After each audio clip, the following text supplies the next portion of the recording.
Pero antes quiero contarte una historia. ¿Me dejas contarte una historia? Es la historia de Don Luis y Juan Carlos.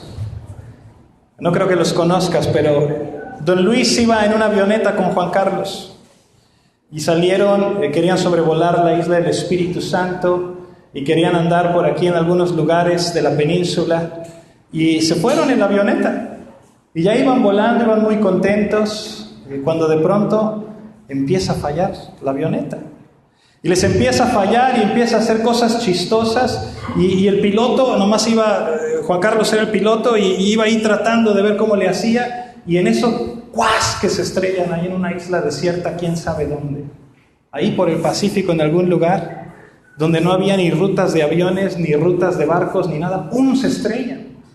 Y entonces Don Luis se baja y entre los tubos y todo ve que Juan Carlos está bien. Y se baja Don Luis y ve su sombrero ese de paja que siempre trae y agarra su sombrero y lo sacude y va y encuentra una palmera y se pone su sombrero y se sienta y se pone a dormir. Y Juan Carlos se levanta y sale de entre los tubos, pues ya habían visto que estaban bien, y dice: ¿qué estamos haciendo aquí? Vamos a ver qué isla es esta. Y empieza a caminar por la isla y empieza a recorrer y a buscar a ver si había agua potable, si había habitantes en la isla o qué había ahí. Y regresa corriendo cuando se da cuenta que no hay nada. Y va con Don Luis. Dice: Don Luis, estamos en una isla totalmente desierta. Le dice Don Luis: no te preocupes, yo gano $1,000,000 cada semana.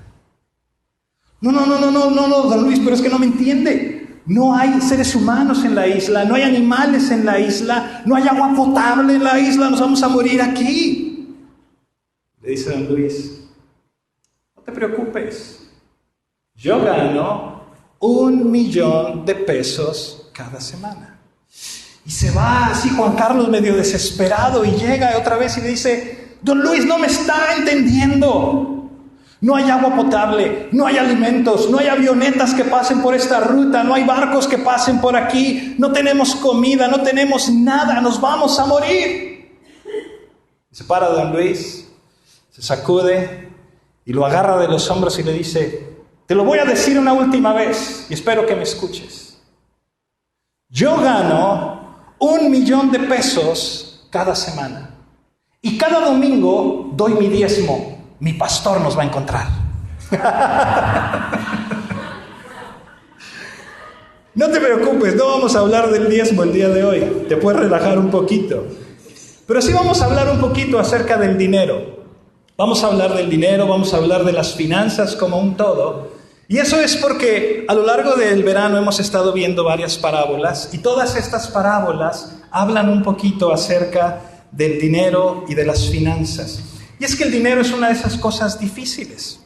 Es una de esas cosas que todos necesitamos en la vida. Sabemos que la pobreza no es una bendición. Sabemos que cuando hay carencias nos sentimos en aprietos muy fuertes. De hecho, cuando tú ves a los misioneros que van a las diferentes partes del mundo, una de las cosas que tratan de aliviar, aparte de llevar el mensaje del Evangelio, es tratar de aliviar un poco la pobreza. ¿Por qué? Porque la falta de dinero ocasiona muchos problemas. Tú y yo sabemos que por culpa del dinero se han librado guerras enormes, guerras tremendas por culpa del dinero. Sabemos que por culpa del dinero ha habido asesinatos. Sabemos que por culpa del dinero ha habido traiciones entre socios y empresarios. Sabemos que por culpa del dinero ha habido divorcios, que las parejas muchas veces pelean por culpa del dinero. De hecho, la palabra de Dios dice en 1 Timoteo 6:10, raíz de todos los males es el amor al dinero, el cual codiciando algunos se extraviaron de la fe y fueron traspasados por muchos dolores. Es por eso que Hebreos 13:5 nos dice esto, fíjate. Manténganse libres del amor al dinero. Conténtense con lo que tienen. Porque Dios ha dicho: nunca te dejaré, jamás te abandonaré. Entonces, ¿qué significa todo esto? Déjame hacerte algunas preguntas. ¿Qué tenemos que hacer los cristianos con el dinero? ¿Está mal ganar mucho dinero? ¿Está mal ahorrar un poquito para la vejez, para el retiro, para cuando ya no tengamos fuerzas, para la jubilación? ¿Estará bien o estará mal tener muchas cosas o buenas cosas? Algunos de nosotros luchamos con eso un poquito. Y mira lo que dice Proverbios 21:20. En casa del sabio abundan las riquezas y el perfume, pero el necio todo lo despilfarra. Quiere decir que cuando tienes un guardadito, cuando tienes un poquito ahí en tu casa, cuando estás preparado para el futuro, es algo sabio. Y mucha gente predica que cuando tú aceptas a Jesús en tu corazón, en ese momento, como por arte de magia, vas a ser rico, vas a tener dinero, vas a tener casas, carros, abundancia, etcétera y etcétera. Pero yo creo que es un malentendido. Yo creo que predican esto porque hay una respuesta lógica a aceptar a Jesús. Fíjate nada más. ¿Qué pasa cuando llega el Evangelio a una tribu remota, a una comunidad alejada, cuando un grupo de gente le abre las puertas al Evangelio de Cristo?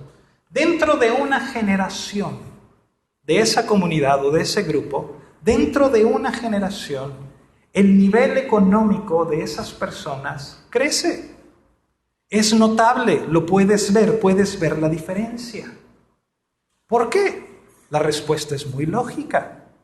Porque cuando aceptan a Cristo en su corazón, de pronto ya dejaron de tomar, ya dejaron de usar drogas, ya dejaron de apostar, ya dejaron de golpear a sus esposas, ya dejaron de vivir una vida desenfrenada, una vida de despilfarros, y ahora empiezan a vivir una vida de armonía y una vida que refleja y que da como resultado una mejor condición financiera. La realidad es que el Evangelio tiene muchas semillas y tiene muchas cosas que te llevan a una mejor calidad de vida, pero también a una responsabilidad económica con tu familia. Entonces, ¿cómo debemos ver el dinero? Y yo creo que lo que vamos a aprender hoy en la parábola de Jesús es algo muy especial, es una clave en una parábola muy complicada, pero muy interesante, y quiero que la leas conmigo ahí en Lucas capítulo 16. Vamos a leer los primeros 8 versículos. Lucas capítulo 16, ¿lo tienes ahí? Amén. Esta es la palabra de Dios, mira lo que dice. Dijo también a sus discípulos, está hablando de Jesús: había un hombre rico que tenía un mayordomo, y éste fue acusado ante él como disipador de sus bienes.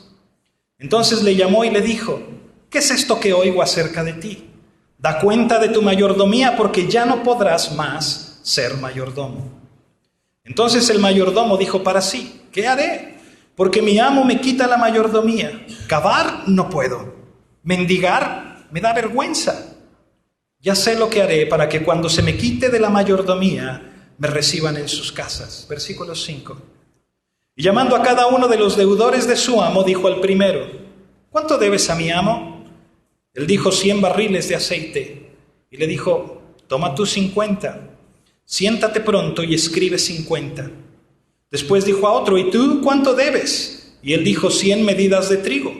Él le dijo: toma tu cuenta y escribe 80. Y alabó el amo al mayordomo malo por haber hecho sagazmente, porque los hijos de este siglo son más sagaces en el trato con sus semejantes que los hijos de luz. Hasta aquí vamos a leer la palabra de Dios.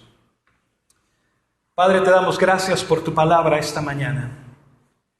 Pedimos que tu Espíritu Santo nos ilumine y, Señor, que el día de hoy podamos conocer más de ti y salir de aquí transformados por tu enseñanza. Amén. Mira, yo no sé si alguna vez has leído esta parábola antes y te has preguntado: bueno, ¿qué onda con esta parábola? Está muy loca porque suena muy complicada. Si yo te resumiera de qué se trata la parábola, se trata de esto. Hay un fulano que es muy tranza y se está transando a la compañía para la que trabaja, y entonces hace un trato bien chueco con otros tipos que también son bien tranzas, y cuando el jefe se entera que se lo está transando y le dice: te voy a correr, y se entera que lo vuelve a transar, le da una palmadita en la espalda y le dice: wow, eres un buenazo.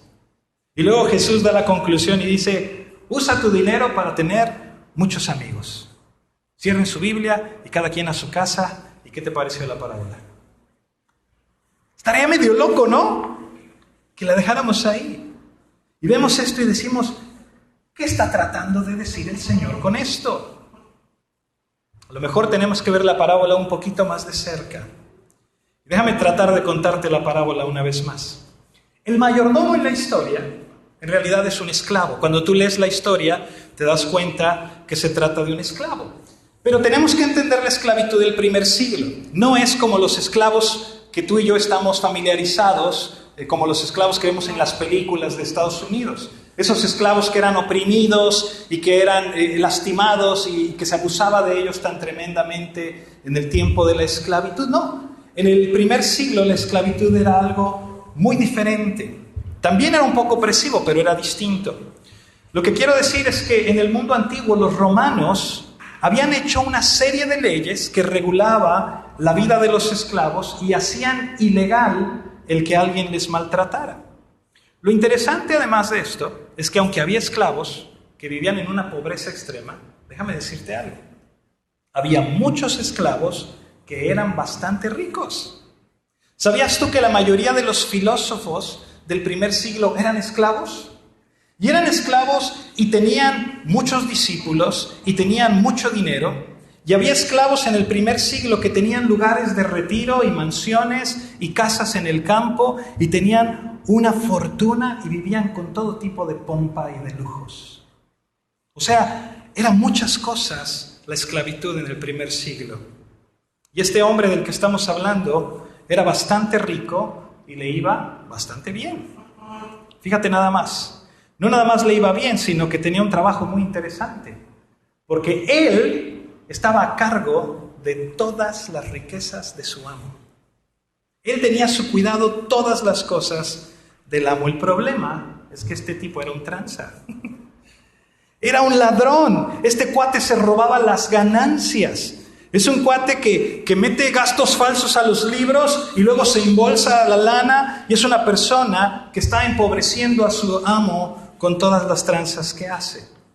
Entonces el dueño se entera de estas cosas y ya viste lo que dice la historia. Y el mayordomo dice, ¿qué voy a hacer? ¿Qué voy a hacer? Porque me va a correr de un momento a otro, me va a decir adiós a la calle. Y a mi edad ya no puedo cavar. No tengo la fuerza para cavar. Ya no puedo andar mendigando porque me da vergüenza. ¿Qué voy a hacer? Y entonces corre y se encuentra a todas las personas que le debían dinero a su amo y le dice al que le debía 100 barriles de aceite, mira, vamos a hacer cuentas. Táchale 50, ahora nada más le debes 50 a mi amo. Y va con otro y le dice, oye, tú le debes trigo, vamos a cambiar la cuenta de 100 a 80, ¿qué te parece? Y entonces el dueño se entera. Y cuando lees esto, parece como que el dueño lo felicita. De hecho, lo felicita. Y los eruditos de la Biblia, cuando leen esto, han llegado a 3 conclusiones. Yo me voy a ir por la tercera opción y ahorita te voy a explicar por qué. Pero la primera interpretación dice que el mayordomo sale y defrauda una vez más a su amo y que se lo tranza una última vez, y cuando le dice, wow, eres muy bueno, dice que lo había estado transando y que cuando el dueño se entera le dice, eres muy bueno, pero el problema con la interpretación de que nada más lo transó porque sí, es que yo todavía no conozco a nadie, no sé tú, que tenga un empleado, que el empleado se lo trance y que le dé gusto al patrón y le diga, ¡ay, qué buen tranza eres! Gracias por transarme. Después de que te despedí, fuiste y me transaste otra vez. Muchas gracias, compadre. No, ¿verdad? Como que eso no ocurre. La segunda interpretación dice que esta cuenta no era nada más el costo del trigo y el costo del aceite, sino que le agregaban un interés a la deuda y que lo que el mayordomo hizo fue ir con la gente y cancelarles el interés, porque el interés, según la ley del Antiguo Testamento, no se debería de cobrar entre judíos.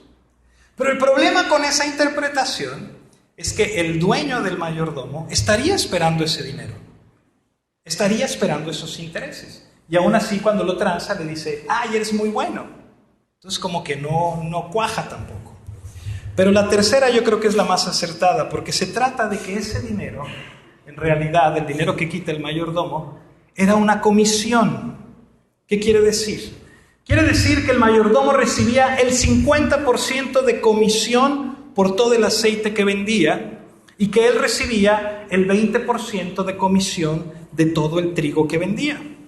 Entonces, la gente cuando escucha la parábola de Jesús, ellos entendían eso. Ellos entendían que los mayordomos recibían una comisión y ya lo daban por hecho. Tú y yo lo leemos y nos sacamos de onda. Pero si yo te digo ahorita que una persona vendió su casa en $1,000,000, tú y yo sabemos que no trae $1,000,000 en su bolsa, que tuvo que pagarle al notario, que tuvo que pagar el impuesto del ISR, que tuvo que pagarle al de la inmobiliaria, porque eso es lo que se hace en nuestro tiempo, es lo normal. Y en la época de Jesús, cuando escucharon esta parábola, todos asumieron que este hombre estaba hablando de su comisión. De manera que fue con la primera persona y le dice, ¿sabes qué? Quítale mi comisión a todo el aceite que le debes a mi patrón. Ahora vas a pagar la mitad. Y luego va con el que le debía el trigo y le dice, quítale el 20%, ahora vas a pagar nada más el 80%, porque quítale mi comisión. ¿Por qué? Porque dijo, les estoy dando a ganar mucho dinero. Y lo que este hombre estaba esperando es que a la vuelta de la esquina, cuando él viniera con ellos, les pidiera que lo contrataran o que le ayudaran de alguna manera, ellos vieran todo lo que este hombre hizo por ellos y obtener su favor. Entonces, cuando el dueño escucha lo que hace el mayordomo, le dice, ¿sabes algo? Eres un hombre muy sabio. Eres un hombre muy sagaz. Mira el versículo 8 conmigo. Quiero que veas este versículo una vez más. Y alabó el amo al mayordomo malo por haber hecho sagazmente, porque los hijos de este siglo son más sagaces en el trato con sus semejantes que los hijos de luz. Y déjame regreso un poquito otra vez, porque hay un par de lecciones que podemos aprender aquí. Tenemos que entender nuestra relación con el dinero. Esta parábola es acerca del dinero y el resto del capítulo 16 de Lucas está lleno de pensamientos acerca del dinero. Y la primera lección dentro de esto es que todos los recursos materiales le pertenecen ¿a quién? A Dios. El dueño rico es una figura que representa a Dios en esta parábola y Él es el dueño de todas las cosas. Mira lo que dice el Salmo 50:10. Porque mía es toda bestia del bosque y los millares de animales en los collados. Conozco a todas las aves de los montes y todo lo que se mueve en los campos me pertenece. Si yo tuviese hambre no te lo diría a ti, porque mío es el mundo y su plenitud. Y esa es la idea que estamos viendo aquí. Dios es el dueño de todo. Todos los recursos le pertenecen, todos los minerales le pertenecen, todos los animales, todas las cosas son suyas porque Él las creó. Él es el dueño de todo, Él tiene el título de propiedad de todas las cosas y no va a renunciar a sus pertenencias. Y esto nos va a ayudar a entender algo acerca del dinero. Escúchame, el dinero es un símbolo de las riquezas de la tierra. Entonces escúchame bien. Nada más es un símbolo, pero algo acabamos de ver. El dinero no es tu dinero para nada. ¿De quién es? Es de Dios. Él es el dueño de todo. En pocas palabras, tú y yo y todos y cada uno de nosotros estamos en bancarrota. ¡Wow! ¡Qué noticia acabas de recibir hoy, ¿verdad? Estamos quebrados. No tenemos nada. Dios lo tiene todo. Y esa es la relación que tenemos con Dios y con el dinero. Esa es la primera. ¿Okay? La segunda cosa que aprendemos es que somos administradores, no somos propietarios. Y la Biblia usa una serie de palabras. La primera palabra que usa es la de mayordomo. Ya sé que es extraña en nuestros días, pero es más o menos como, ¿has ido a la isla del Espíritu Santo? Los que andan ahí cuidando las zonas naturales protegidas. Ellos cuidan la isla, pero no es su isla. ¿Verdad que no? Están ahí a cargo de cuidar esa isla. De manera que tienen que asegurarse que todos los recursos del Espíritu Santo estén ahí, de la isla del Espíritu Santo. Y la otra palabra que encontramos es la palabra administrador. Y eso quiere decir que el dueño de un negocio le da a otra persona la responsabilidad de que su negocio marche bien, de que todas las cosas funcionen. Entonces, si tú y yo estamos leyendo correctamente esta parábola, está diciendo que tú y yo somos administradores, somos mayordomos, y que a ti y a mí se nos paga una comisión. Y ahorita vamos a hablar de la comisión que se nos paga, pero te voy a dar el tercer punto. Vamos a dar cuentas como administradores. Y el problema empieza cuando este tipo empieza a meter gastos falsos a los libros. ¿Te diste cuenta cómo lo llama Jesús? Dice que el mayordomo injusto. Es como esa persona que está en la cárcel porque un día estaba a cargo de la contabilidad de su empresa y entonces empezó a ver los gastos y necesitaba dinero y tomó dinero y dijo: bueno, antes de tener que pagar la raya lo repongo. Y llegó el fin de la semana y repuso el dinero, ¿y qué crees? Nadie lo vio, nadie se enteró, nadie se dio cuenta de nada. De manera que lo volvió a hacer la siguiente semana. Y la siguiente, hasta que un día no tuvo para pagar, para reponer el dinero. Y llegó el día de la raya y había dinero en la cuenta y pagaron la raya, ¿y qué crees? Nadie se dio cuenta que faltaba ese dinero. De manera que lo volvió a hacer. Y lo volvió a hacer hasta que lo cacharon, y no te das cuenta que eso te lleva a un estilo de vida y a los malos hábitos de la carne. Y así es como debemos de leer esta historia. Es bien importante que lo entendamos. Es posible que nosotros nos transemos al Señor. Podemos usar nuestra comisión como un ejemplo.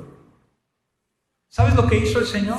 Este patrón dijo: mira, te voy a pagar una comisión del 90% sobre todas mis cosas. ¿Y sabes lo que hemos hecho todos nosotros? Agarramos y le pellizcamos al 10% que es del Señor. Déjame decirte algo bien importante. No hemos comenzado a dar hasta que demos más allá de nuestro diezmo. Y tenemos que entender esto, porque déjame decirte algo, el diezmo ni siquiera es tuyo. O sea, la persona que dice: ay, este mes yo le di al Señor el 5% de mis ingresos. ¿Sabes qué estás haciendo? Le robaste al Señor el otro 5%. Porque eso no era tuyo. Lo tuyo era el 90%. Eso se llama malversación. Eso se llama transarte los fondos de Dios. Y esa es la imagen que nos da el Señor con esta parábola del mayordomo injusto. Algunos de nosotros tenemos que vernos aquí reflejados. Pero ahí te va el cuarto punto. El momento para corregir los excesos es ahora. Es de lo que se trata el versículo 8, fíjate. Alabó el amo al mayordomo malo por haber hecho sagazmente, porque los hijos de este siglo son más sagaces en el trato con sus semejantes que los hijos de luz. ¿Por qué era sagaz? ¿Por qué era sabio el mayordomo? ¿Sabes por qué? Porque él pudo ver las consecuencias. Él pudo haber dicho: y a mí no me van a correr. ¿Cómo me va a correr si llevo tantos años trabajando con él por esa peccata minuta?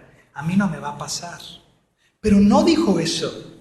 En lugar de eso pudo ver lo que venía y pudo planear de acuerdo a esto. Déjame darte un ejemplo. Aquí simplemente, tú sabes que cada año vienen los dorados y vienen las ballenas y las mariposas monarcas en el centro del país. Y las hormiguitas saben que tienen que acumular durante el verano para el tiempo del invierno. Vemos que la naturaleza, vemos que los animalitos anticipan lo que ya saben que va a suceder, lo que les espera, y se preparan para ello. Y lo que Jesús está diciendo es que este hombre, que es un tranza, vio que su hora se acercaba y que el día que iba a tener que dar cuentas estaba cada vez más cerca. ¿Y sabes qué hizo? Comenzó a tomar control de su futuro. Empezó a hacer algo, y esa es la lección. Si tú y yo como cristianos ponemos más atención o tanta atención en las cosas que afectan nuestra alma, como la gente del mundo pone atención en sus negocios, otra cosa sería estaríamos de maravilla. Ese es el punto. Pero ¿qué se supone que debo de hacer? ¿Cómo tomo en cuenta mi futuro? Mira el versículo 9. Jesús nos lo dice, esto es lo que debes de hacer. Y yo os digo, ganad amigos por medio de las riquezas injustas para que cuando éstas falten, os reciban en las moradas eternas. Déjame tratar de desmenuzarte un poquito esto. El dinero puede comprar cosas eternas. Puedes construir relaciones eternas en el cielo. La semana me dijeron, pastor, ¿qué se llevó Juan Gabriel al cielo de todas sus riquezas? Digo yo, nada, me dice, no. Nada. Okay, nada. Pues no se llevó nada, ¿verdad? Nada, todo se quedó aquí. Pero vemos aquí algo muy interesante. Dice, puedes construir relaciones eternas en el cielo. Porque esos amigos que compraste con dinero estarán allá cuando llegues. Te quedas tú, a ver, ¿qué quiere decir esto? ¿De qué me está hablando? Y un viejo rabino judío lo ponía de esta manera. El rico ayuda al pobre en este mundo, pero el pobre ayuda al rico en el venidero. ¿Por qué? Porque en el cielo se recuerda lo que hiciste por el pobre. Había un hombre en el siglo IV que se llamaba Ambrosio, uno de los más grandes predicadores, un evangelista asombroso en el siglo IV. Y cuando él estaba predicando sobre la parábola del rico necio, el hombre que empezó a acumular graneros y riquezas y oye una voz que le dice, necio, esta noche te piden tu alma y ¿quién se va a quedar con todo lo que estás acumulando? Cuando él predica esto, fíjate lo que dice Ambrosio. El seno de los pobres, la casa de las viudas, las bocas de los niños, son los graneros que duran para siempre. En otras palabras, cuando Jesús diga, estuve hambriento y me dieron de comer, y tuve sed y me dieron de beber, y le digan los justos, Señor, ¿cuándo te vimos hambriento? ¿Cuándo te vimos que tenía sed? Por cuanto hicieron esto por mis hermanos. ¿Quiénes son sus hermanos? Los que han aceptado a Cristo en su corazón, los destituidos, la gente de la familia de Dios. Recordará que tu corazón fue derramado en generosidad por ellos. Y Jesús va a decir, eras tú quien me estaba dando a mí y te voy a recompensar grandemente. Eso es lo que está detrás de todo esto. Y déjame decirte algo más, también igual de asombroso. Sí puedes llevarte las riquezas al cielo. ¿Sabías eso? ¿Has oído? Nadie se lo va a llevar. Sí puedes llevártelo. Claro que te lo puedes llevar. Escúchame, te lo puedes llevar. La cosa es que lo tienes que ir mandando por adelantado. Así se hace porque cuando estires la pata no te vas a poder llevar nada. Nada. ¿Cómo se hace? Se hace con corazones abiertos, se hace con corazones generosos, hoy, no mañana, hoy. Mira lo que dice Pablo en 1 Timoteo 6. A los ricos de este siglo manda que no sean altivos, ni pongan la esperanza en las riquezas, las cuales son inciertas, sino en el Dios vivo que nos da todas las cosas en abundancia para que las disfrutemos. Que hagan bien, que sean ricos en buenas obras, dadivosos, generosos, atesorando para sí buen fundamento para lo porvenir, que echen mano de la vida eterna. ¿Sabes cuál es la pregunta? Si lo quieres atesorar, ¿de quién crees que depende? Depende de ti. Depende de ti lo que tú atesoras ahí arriba. ¿Quieres ser rico cuando llegues? Ay, pastor, pues dijo usted que no iba a hablar de los diezmos, ¿qué pues? La verdad no estoy hablando del diezmo. Escúchame. No te estoy hablando del 10%. Quiero hablarte del 90%. Hablarte del 90%. Porque ¿sabes lo que son las posesiones?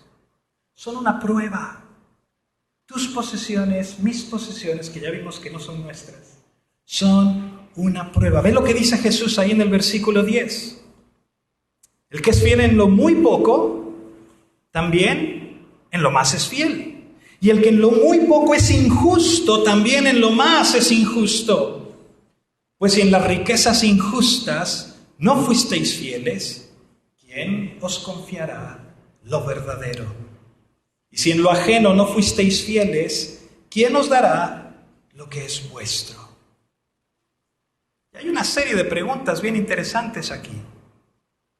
Porque ves que Jesús le llama al dinero de tres maneras diferentes. Primero le dice, no sé si te diste cuenta, en el versículo 9, en el versículo 11 le dice riquezas injustas. ¿Por qué lo llama así? Porque el dinero tiene una manera de distorsionar nuestros valores. La persona que comienza a acumularlo, de repente cree que puede estarle mandando a todo el mundo y decirle a toda la gente cómo hacer las cosas y qué decisiones tomar. Y lo tienes que hacer así, vaya, porque yo soy muy exitoso y tengo mucho dinero. Cómo vivir sus vidas. ¿Por qué? Porque has acumulado mucho dinero. Por eso le llama riquezas injustas, porque las riquezas injustas crean esa injusticia en la gente. Pero luego lo llama muy poco, ¿te diste cuenta? Todo el dinero del mundo lo llama poquito, muy poquitito. ¿Por qué? Porque lo está comparando con las riquezas venideras. Entonces lo que tú tengas, sea mucho o sea poco, en este mundo no es más que un pedacito. No importa lo que tengas, es un poquitito. Y lo que Dios está haciendo es que te está probando con un poquitito. Y la tercera cosa que dice Jesús, a las riquezas lo llama lo ajeno. No son tuyas, ya lo vimos, ¿verdad? No te pertenecen, le pertenecen a Dios. Ese es el punto. Cuando te dije que quería hablar del 90%, ¿te acuerdas que te dije que Dios te paga el 90% de comisión? Bueno, quiero que entiendas algo. ¿Sabes lo que es el 90% de comisión? Tampoco es tuyo. Tampoco es tuyo. Él es dueño de ese 90% de comisión, pero a pesar de eso, te da el 90% de comisión para que aprendas a usarlo. Por eso llegamos al versículo 12. Si en lo ajeno no fuiste fiel, si en el 90%, si en tu 90% de comisión no fuiste fiel, ¿quién te dará lo que es tuyo? Y a lo mejor algunos dicen, bueno, ¿qué significa esto? ¿Quiere decir que está mal manejar un buen auto? No, yo no creo que esté mal tener un buen auto. ¿Quiere decir que está mal tener una buena casa? No, yo no creo que esté mal tener una linda casa. ¿Quiere decir que esté mal tomarse unas vacaciones o ahorrar para el retiro, para la jubilación? No, al contrario, es bueno ahorrar, es bueno prepararse. Yo no creo que nada de eso esté mal. Yo creo que todo eso se sale del punto central. El punto es este. Las posesiones son un programa de entrenamiento de Dios para tu vida. Eso es lo que son. Hay gente que las usa sabiamente y hay gente que las despilfarra. He conocido personas que tienen millones de dólares en sus cuentas de banco. Les preguntas, oye, ¿y qué ya le compraste casa a tus hijos y ya les aseguraste esto y lo otro? Y dice, no. Lo he dado a las misiones, lo he invertido aquí, lo he invertido allá. Gente muy desprendida. ¿Y tus hijos? Les he enseñado a mis hijos lo que cuesta vivir. Les he enseñado a trabajar. Les he enseñado a buscar al Señor. Les he enseñado a vivir vidas que reflejan a Cristo. Les he enseñado la mejor parte. No me quedo con las riquezas que Dios me ha dado. Las pongo a trabajar. Como aquella parábola de los talentos. ¿Sabes cuántas familias multimillonarias hacen eso? Muy pocas. Y despilfarran todo y terminan vendiendo negocios cuando llegan los hijos y terminan acabándose las fortunas que amasaron los padres y todo lo demás. ¿Qué estamos haciendo con los recursos que Dios nos dio? Con lo que Él nos dio para expandir su reino. ¿Qué estamos haciendo? ¿Lo metemos en un hoyo? ¿Lo metemos abajo del colchón? ¿No lo gastamos en placeres sin medidas, en extravagancias?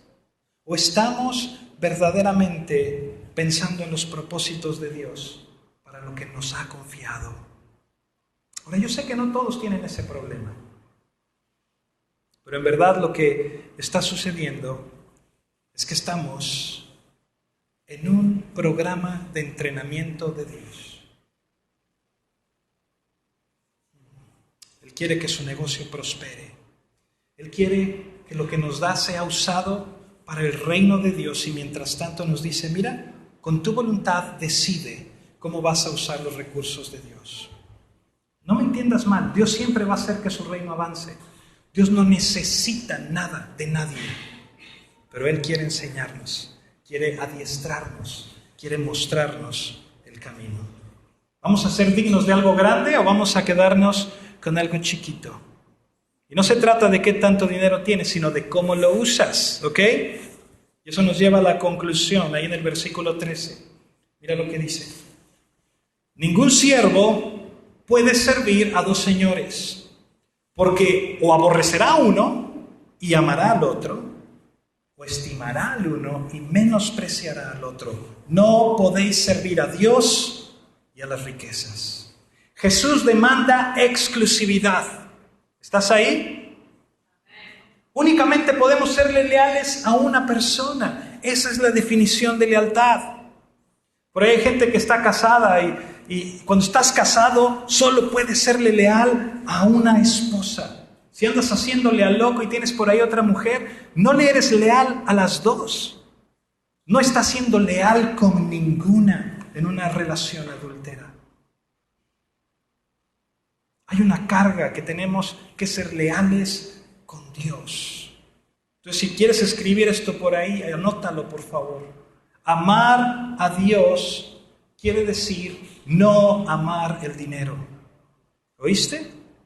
Amar a Dios es no amar el dinero. El dinero debe ser una expresión de cómo uso los recursos que Dios me da para el progreso del Evangelio, porque mi vida le pertenece a Dios. Ese es el punto. ¿Por qué estamos aquí? Porque somos parte de la familia de Dios y queremos ver por lo que Dios quiere ver. Esa es la prueba. ¿Estás viendo por los negocios de tu padre o estás viendo por los tuyos? Y quiero terminar con una historia, si me dejas. Había un viejito gruñón que tenía mucho dinero. Y este señor llegaba a la iglesia y como tenía mucho dinero, quería decirle a todo el mundo cómo hacer las cosas y dónde se tenían que poner y cómo tenían que ser y qué había que cambiar. Y llega con el pastor y como siempre. Y el pastor lo abraza con mucho cariño y le dice, acompáñame por favor a la oficina. Llegan a la oficina, están en la oficina y lo lleva a la ventana. Y desde la ventana voltea y le dice, ¿qué ves allá? Y este hombre le dice, pues veo mucha gente, veo a la gente aquí de la iglesia. Dice, muy bien, acompáñame por acá. Y lo lleva a otro lugar y lo pone frente a un espejo y le dice, ¿y ahora qué ves? Dice, pues me veo a mí mismo, pero pues no entiendo cuál es el punto. Y el pastor le dice, fíjate qué extraño, qué curioso. Tanto la ventana como el espejo, los dos están hechos de vidrio. Pero en cuanto le pones un poquito de plata, cambias de ver a los demás a verte a ti mismo. Al agregarle un poquito de plata a tu vida, déjame preguntarte, ¿qué ha hecho por ti?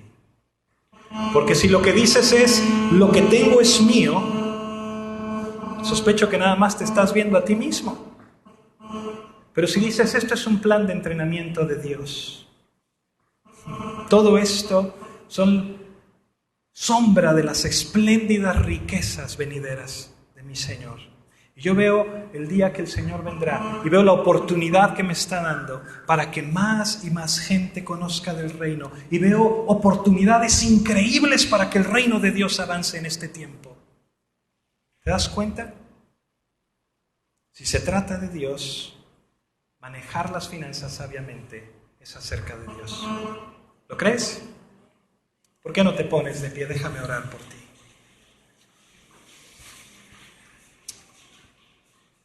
Padre, te damos gracias, Dios, esta mañana.